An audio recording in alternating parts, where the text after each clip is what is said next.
First episode of the new year, nobody had a microphone. You wanted to talk? You wanted to cut a promo? Fuck you, you don't get to. You can't. We don't do talking here.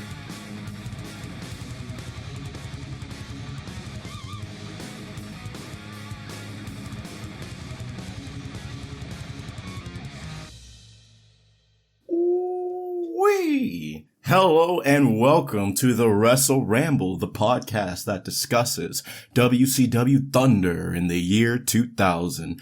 I am your host, Angelus Walker, better known as CyberAngelusX over on YouTube, but you can call me AJ for short. Now, we have quite the episode to get through today, but before we get to that episode, I have a few things I want to talk with you guys about. Just a few things that's been on my mind and just a few things that I've been doing here the past couple of days and, well, really the past couple of weeks. So I've been working on new content over on YouTube. I've been working on getting my Steam Deck up and running because I've actually been thinking about maybe doing some emulation type content or really just trying to figure out the ins and outs of the system. And I think it's a fascinating piece of machinery, really. I really want to take it apart and just tinker around with it and see exactly what makes it tick. But aside from that, as I said, I also want to do emulation because a lot of my favorite games are those older games from like the 6th generation console. And so I'm working on getting games up and running with that. I have a few picked out and I'm actually hoping to record here in a little bit, and I'm going to get a few other games up and running. Hopefully, I've had a few issues with like one or two different systems, and I actually have a review that I'm working on for that as well. And so I'll have my thoughts coming out for that. One of the main games that I've been wanting to play and really try and get up and running for the system has been God of War, and not even just the first God of War, the entire God of War series.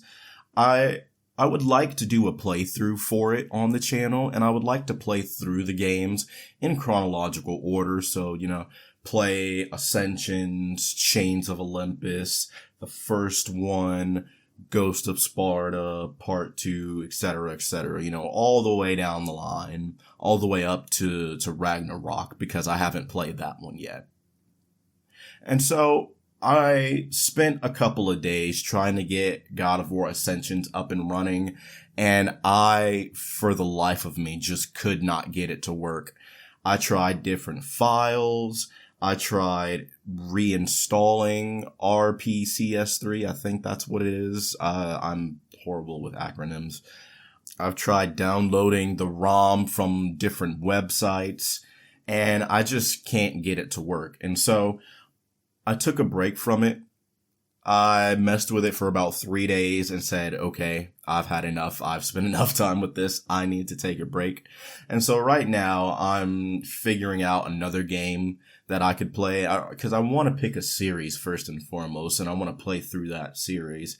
And so I'm still trying to figure out what exactly I'm going to play on it. But it is still exciting nonetheless, and I'm really looking forward to it because I've had a lot of fun with the games that I have been able to get up and running on it. And I'm really excited, and I really think that there's a lot that I can do with it, and I just really want to get started with it. Now, last thing before we get into today's episode, I would like to send a special shout out to our partner for today's episode. A special shout out to our sponsor, and of course that's W Energy. If you'd like to use code Wrestle Ramble, you will get 10% off your order. That is code Wrestle Ramble for 10% off your order from W Energy. Now, with that being said, ladies and gentlemen, it's time to get into it. I'm excited for this one, ladies and gentlemen. You already know what time it is. Thursdays are for the boys. And with that being said, let's jump into WCW Thunder from January 26th, 2000.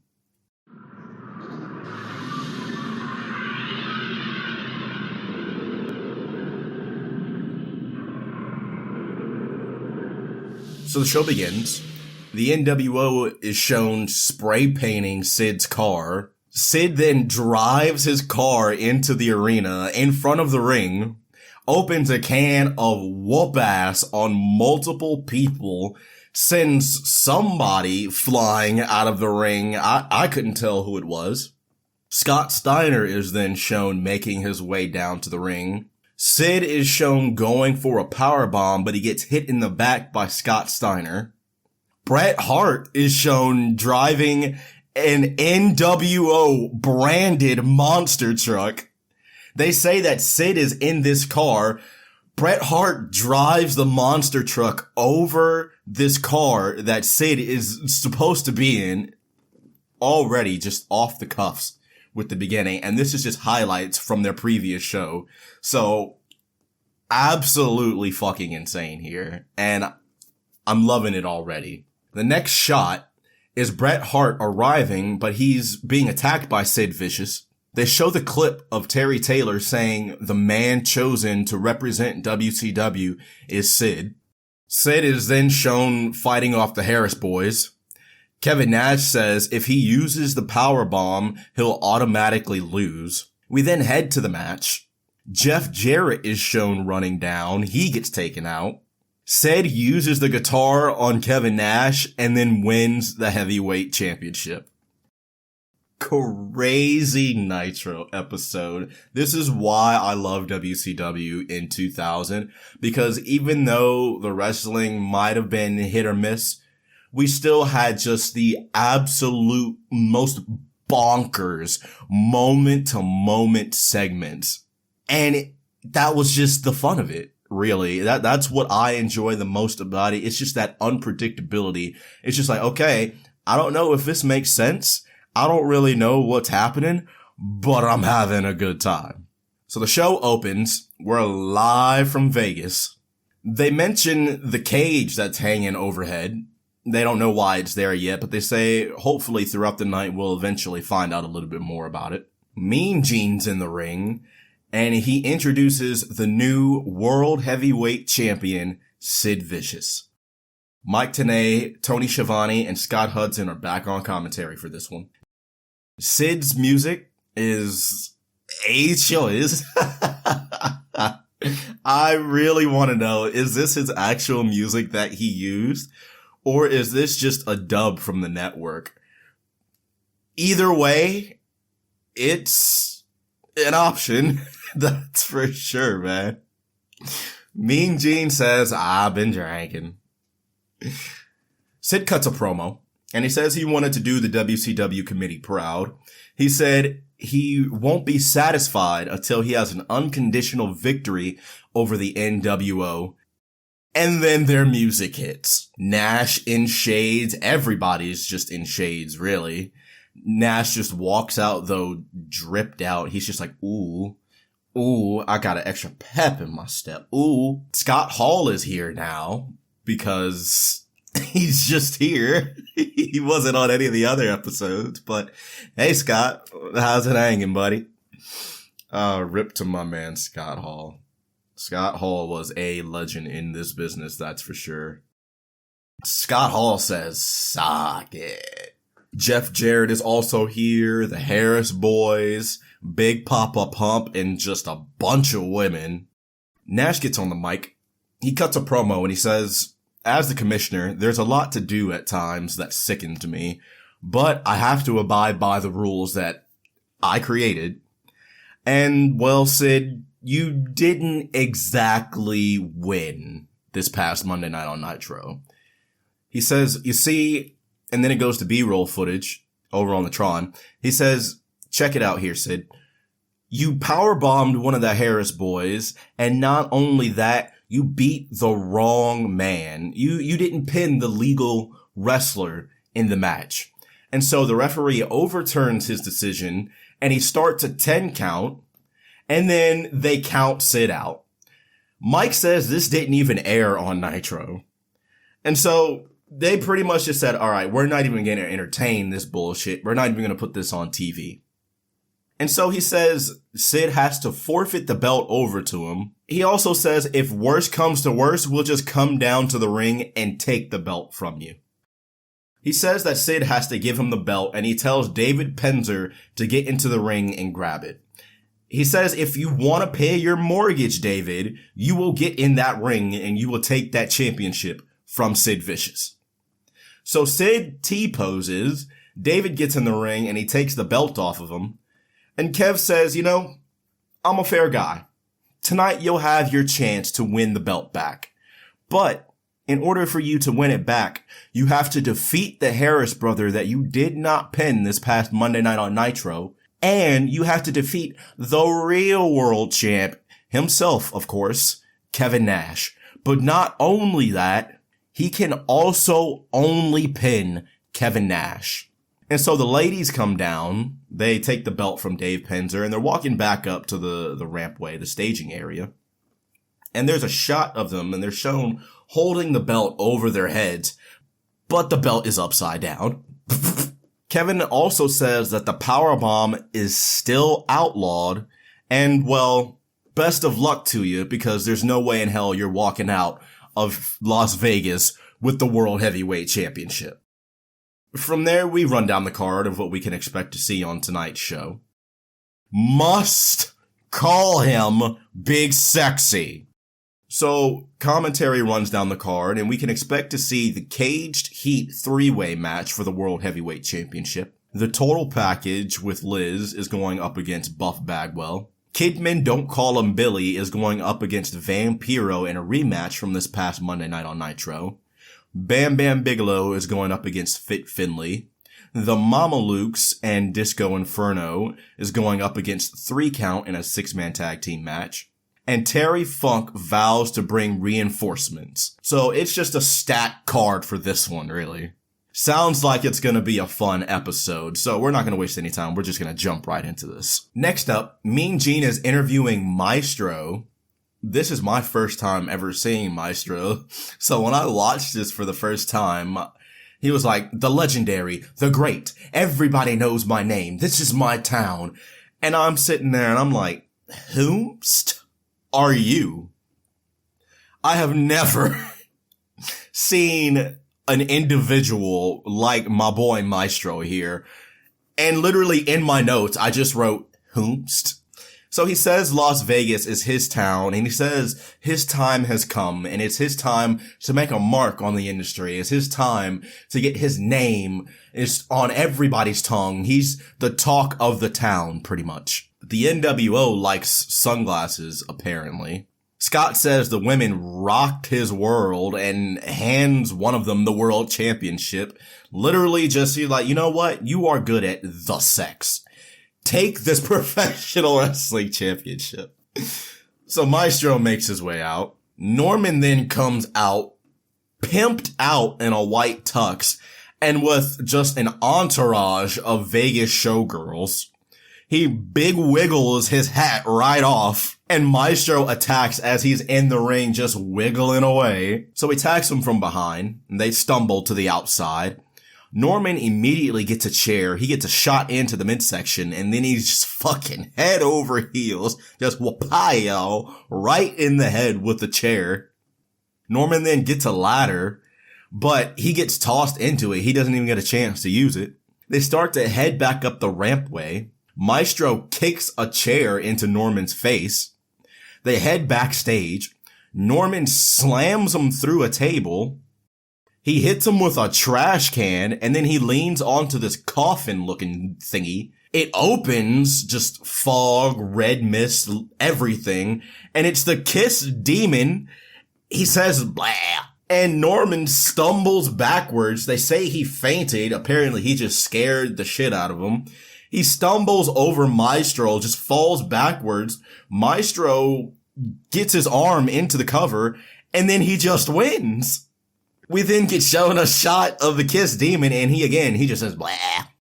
Backstage with the NWO now, we're gambling and drinking, apparently, but, I mean, that's about the most NWO thing you would expect to see, especially whenever they go to Vegas, so, yeah.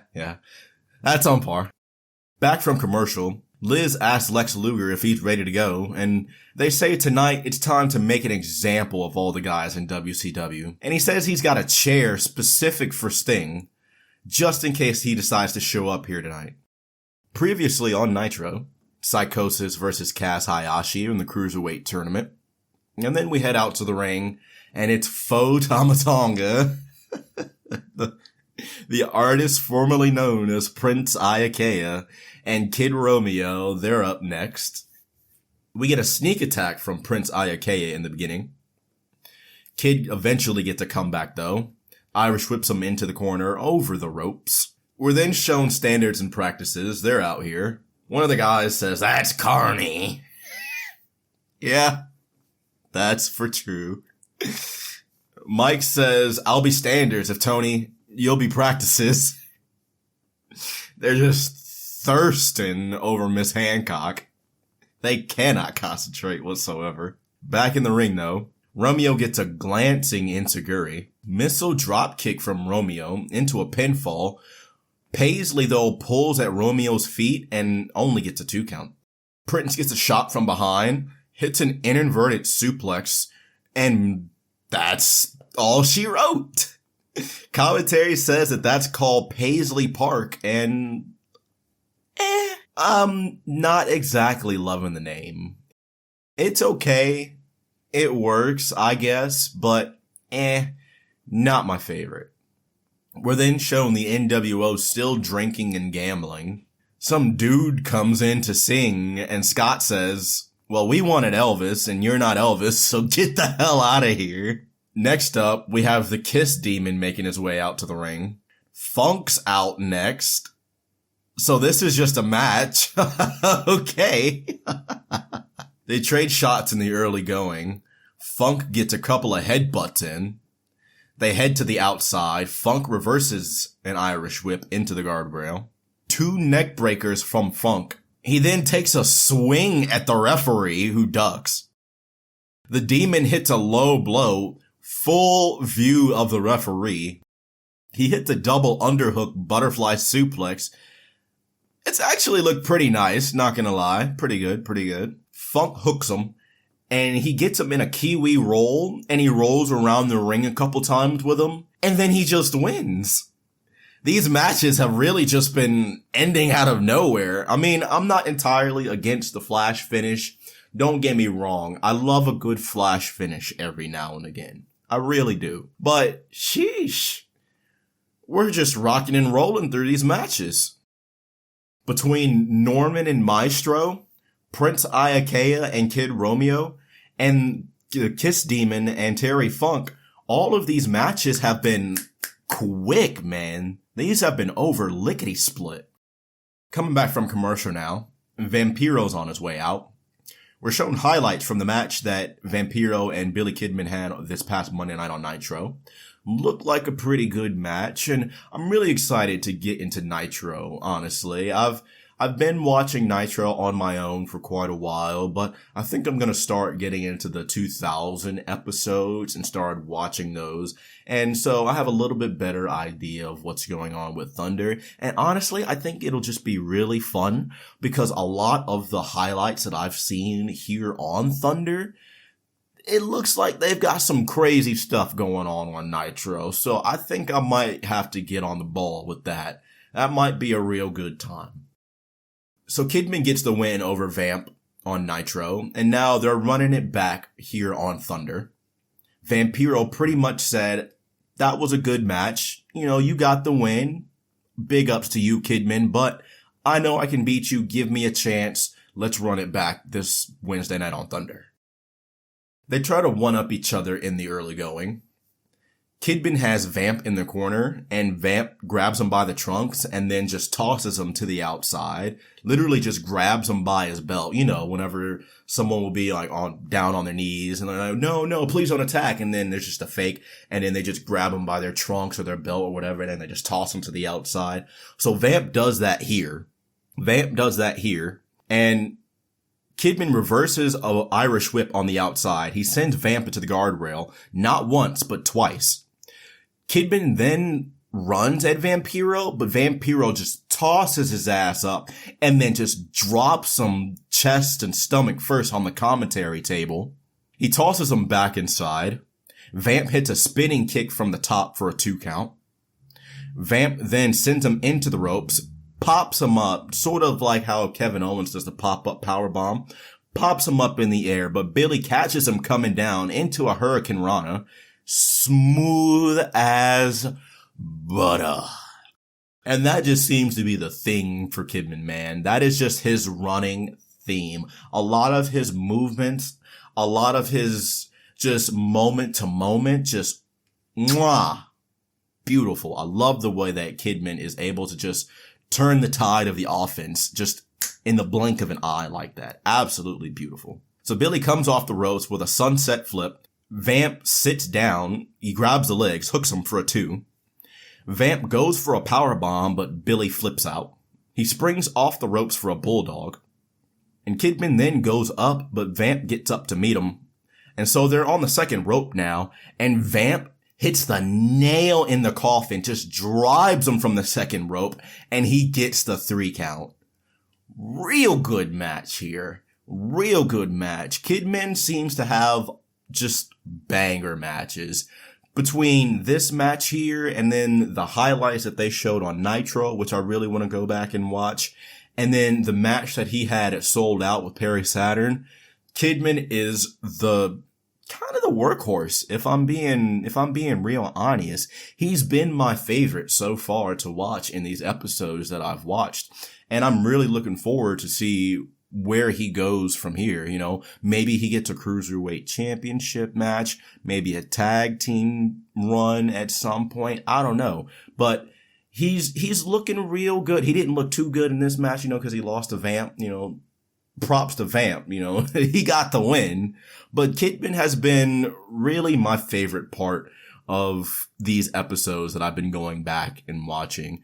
They should have did a lot more than what they did with Kidman. He did real good. And the fact that he wasn't utilized better, absolutely insane to me.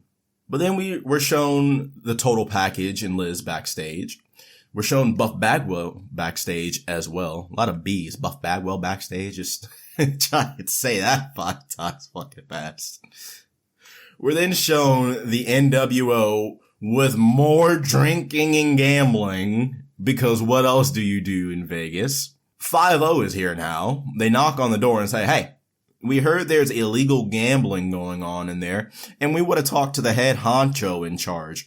Nash says, okay, yeah, I got you. Here, just wait 1 second. And then he closes the door, he opens it back up, and then he shoves the dude out that came in earlier to sing. The dude that came in, and Scott was like, well, we wanted Elvis. And you're not Elvis, so fuck you. But I guess he just hung around. Next matchup is the Total Package versus Buff Bagwell. TP makes his way out to the ring. And he has a chair for Sting, as I mentioned earlier. I could not tell you what his music is. Like, what is this NBC special sounding ass music, bro? What is this? Buff's out next. The crowd loves him. He looked like he should have been in top contention for the world belt. Maybe he is. I don't know. I'll have to get to that point. You know, I'm excited to see, like I said, Thunder has been a real fun watch. You know, we had that one episode that was kind of meh, but for the most part, these Thunder episodes and Sold Out, real good. You know, I personally find them entertaining. I think they're a real good watch. I think they're pretty fun to watch just to see how chaotic things were, but we'll see what happens. But I personally think that Buff looked like he should have been at least in contention for the U.S. heavyweight belt. So the early going, Total Package gets frustrated. Buff Bagwell just mocks him. Package eventually gets in control, and he just delivers a low blow in clear view of the referee because fuck it, and fuck you, fuck the rules, just nobody cares. But the package is in control for a little bit. Buff eventually gets a comeback coming. Comeback coming? Comeback going? We're coming back. That's the point. He gets his comeback. He hits a swinging neck breaker. And he then goes up. He hits the blockbuster. He goes for the pin. But then Liz gets in and just wallops his ass with a bat. She just literally just said, "Wapow." Literally just, she had no remorse for Buff with this bat. I promise you. Luger attacks Buff. He gets a chair and he puts Buff's arm in the chair and security rushes in. They stop him. And I'm assuming that he attacked Sting at some point, or this is maybe how Sting was led to get out of action. Maybe Sting's injured. I'm not entirely sure. I'm going through things. I'm going back through the history tapes. I'm running the tapes. I'm watching it, We'll see what happens. But he tries to attack Buff's arm here. Security stops him. And then we head to commercial. Back from commercial now. They say that we're going to go to 3 Count at the Grill. And they were apparently there for an autograph signing. And then they go to the footage. And 3 Count just looks like they do not want to be there. Nobody showed up for this autograph signing. They're literally just sitting there looking like they couldn't sell you a bucket of water if your house was on fire. Like they just don't want to be here. So the Italian mob walks up and they're like, "Oh man, look at all these fans. You guys must really love your audience. Like, oh, we had such a hard time getting up here. Just the crowd, man, it was just absolutely unbearable." And then 3 Count pretty much says, "Oh, so you talking shit." And then a brawl just breaks out. Shane and Moore just says, "Fuck you," and decks Vito. And then they just start fucking throwing fisticuffs. Back out to the ring now. 3 Count is here. They're looking like they're wanting to start their little dance montage. And Evan says something on the mic. And then he goes to talk again, but they just cut his mic. They say, "All right, no. We're done with that. We're not even going to give you the chance." First episode of the new year, nobody had a microphone. You wanted to talk? You wanted to cut a promo? Fuck you. You don't get to. You can't. We don't do talking here. So they start to dance for a second, and then the Mama Luke's music starts playing, and they say, "Fuck you. No one wants to sit here and listen to this shit." And thank goodness they did, because, oh my God, there was a musical travesty happening in my ears. So you're just getting 3 Count's real music, dubbed music, commentary, and so it's just like there is too much happening. Please stop it. Thank goodness the Mama Lukes come out. They say enough of this shit. So the Italian mob make their way down to the ring. They get up on the apron, and before they can even get into the ring, 3 Count says, "Fuck you," and just drop kicks all 3 of them off the apron. Shannon hits the ropes and goes flying over the top, landing on Johnny. Evan Courageous hits a springboard on Disco Inferno. And Gregory hits a swanton on Standing Vito. Man, this would have been a great way to start the show. That would have been just, chef's kiss. Shane Helms, insane. That man really did a swanton bomb. Just, just on Standing Vito. He's like, "You're gonna catch me, or you're gonna fucking catch me." Vito and Shane start. Shane's in control in the beginning, and he goes for the 10 punches in the corner, but Vito counters with a power bomb. Johnny eventually comes in. He presses Shane 3 times. Disco fever. Eventually makes his way into the ring. He gets a couple of good shots in. He has Shane down. He goes up to the second rope. He's like, "I do my little dancey dance." And he goes for an elbow and just completely misses. Tags on both sides. Evan Courageous and Johnny the Bull are in. Evan takes Johnny down with a Thez press. He tags Shannon Moore in. Evan sends Johnny into the ropes, power slams him, and then he hip tosses Shannon onto Johnny. Vito comes in, breaks up the pin attempt, and then it just breaks down from there. 3 count in opposite corners, Irish whip on both sides, reversed by the Italian mob. So they're coming out of the corner, reversal from both members of the Italian mob, back into the corner goes the members of 3 count. They hit the turnbuckle. Johnny delivers a clothesline. Vito delivers a big boot. Shannon and Disco Fever are going at it in the corner. Vito gets a shot to the back on Shannon. They send him into the ropes and they double hip toss him, catch him, and then just drive his ass down. This has got Vito fired up. Vito and Johnny send Shannon into the ropes. Vito kicks him in the midsection. Disco is trying to get around Vito, and he's just like, move, bitch. And he barely hits the swinging neck breaker. And then he goes for a pinfall attempt, but Johnny's like, move, man. I got it. Move, bitch. And then Johnny goes into the pinfall, and then he gets the win. We're then shown Terry Funk and Arn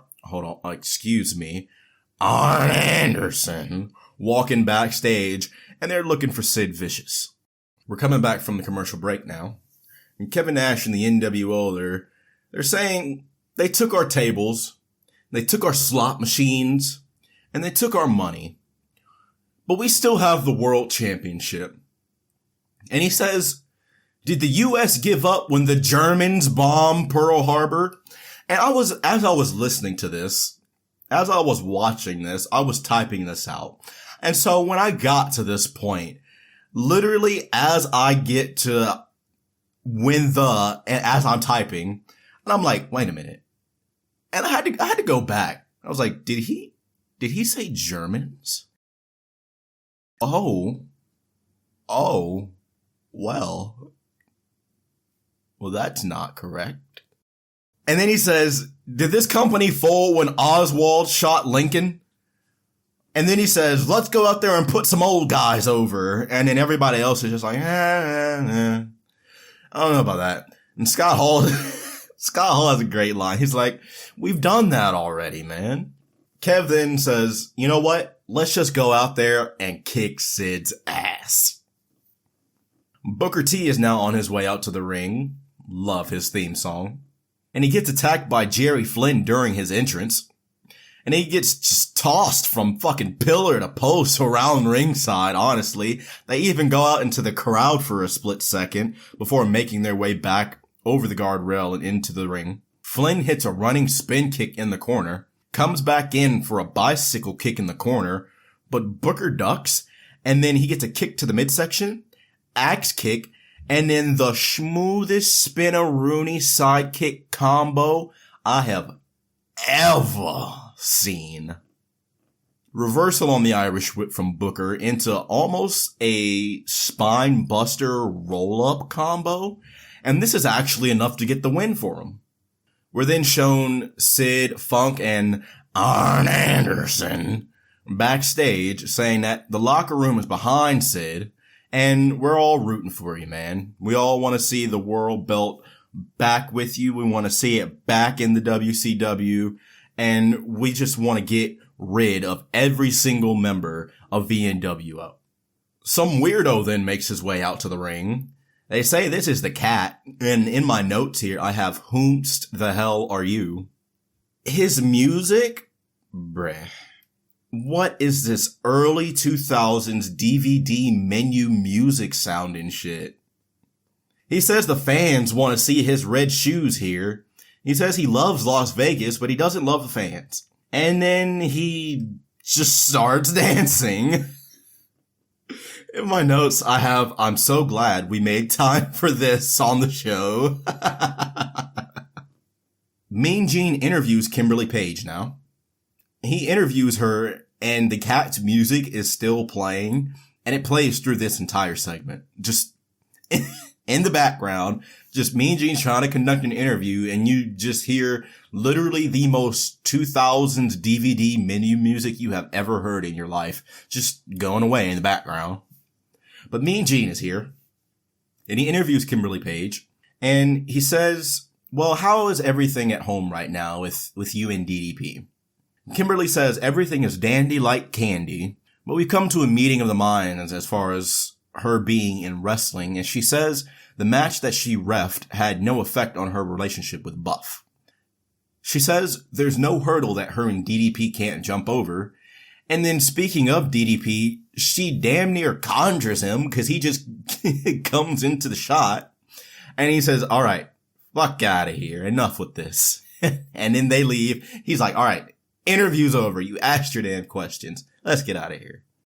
We're then shown Kevin Nash and the Harris boys talking strategy backstage. Back from commercial now, Finlay tells Brian Knobbs to stay in the back, and Brian says, hey, I respect your wishes, how about a hug for good luck?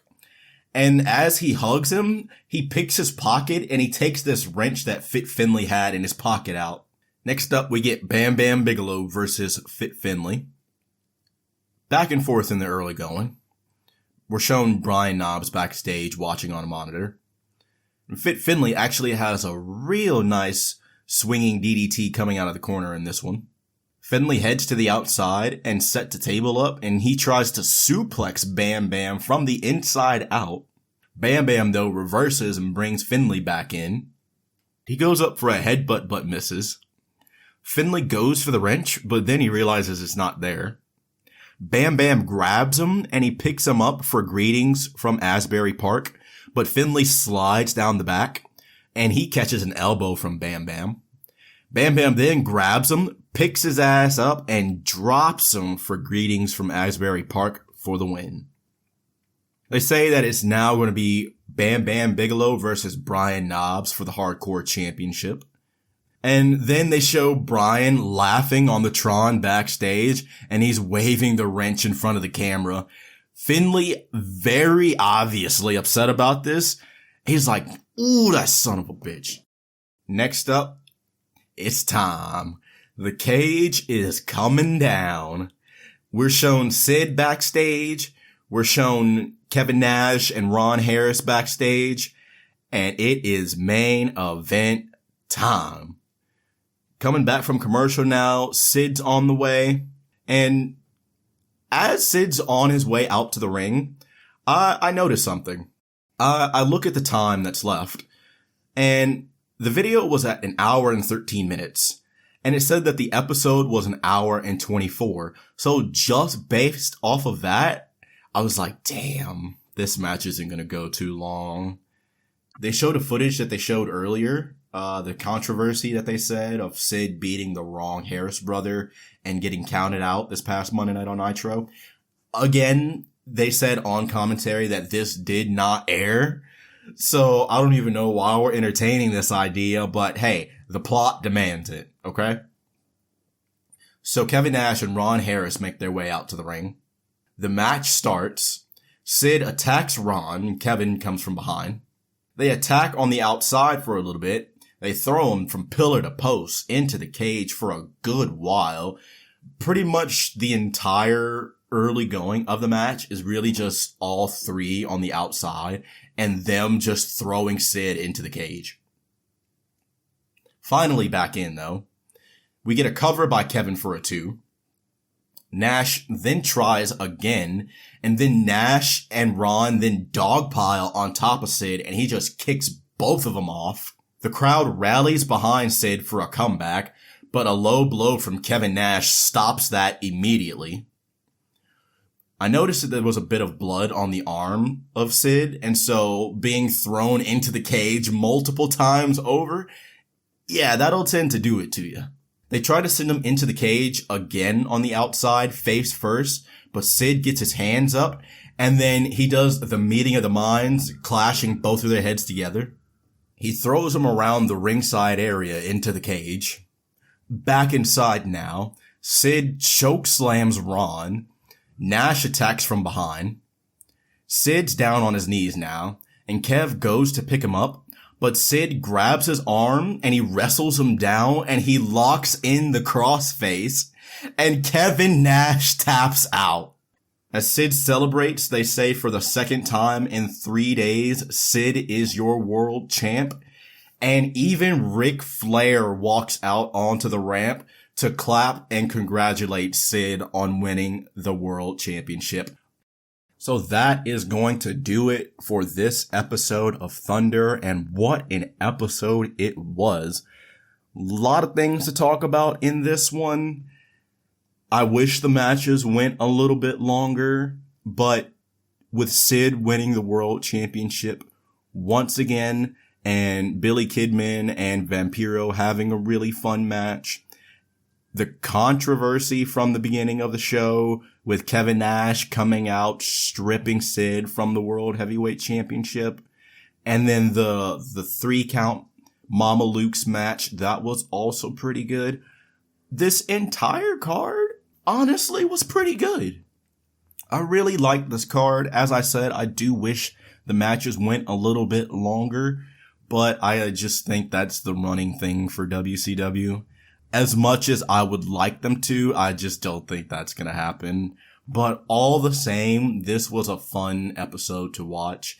And as I said before, I might get into the Nitro episode. I don't know if I'm going to start talking about it here on the podcast, but it's definitely something that I think I'm going to start watching, at least on my own. And maybe I'll record some notes for it and see if anything turns out to be pretty good. Then I might just go ahead and start talking about it here on the podcast. But that is going to do it for this episode of the Wrestle Ramble, ladies and gentlemen. I thank you if you have made it through this whole episode. We greatly appreciate you and all of your stinking cute faces. As I said at the top of the video, I have a lot of things that I'll be working on in regards to my YouTube channel. I would like to start working and getting content out as soon as I can for the Steam Deck. It's just a matter of figuring out what game I specifically want to play and do content for it. I have a lot of other good things going on outside of there. I'm hoping to maybe work a few wrestling shows. If not this month, then hopefully start off strong next month in the new year.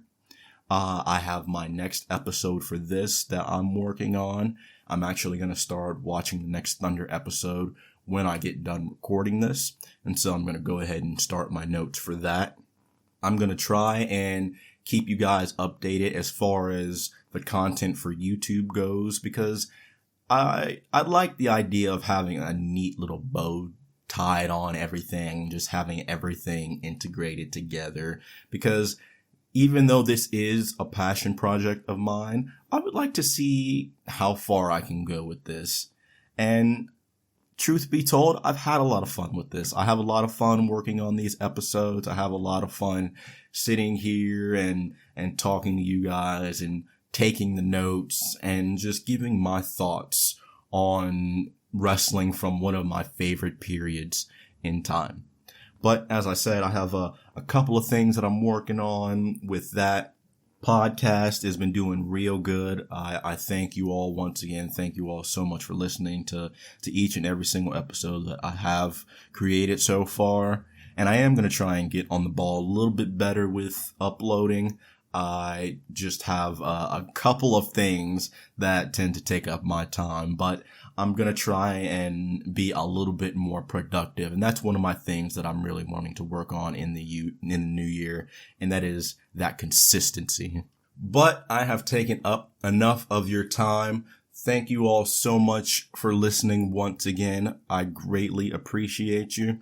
I'm going to go ahead and get started on these projects.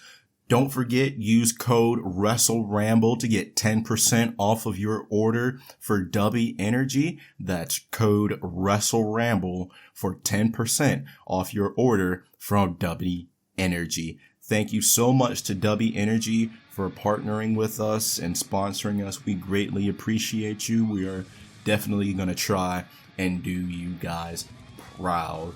And with that being said, thank you all so much once again for listening. Thank you all so much, and we will see you all on the next episode of the Wrestle Ramble podcast.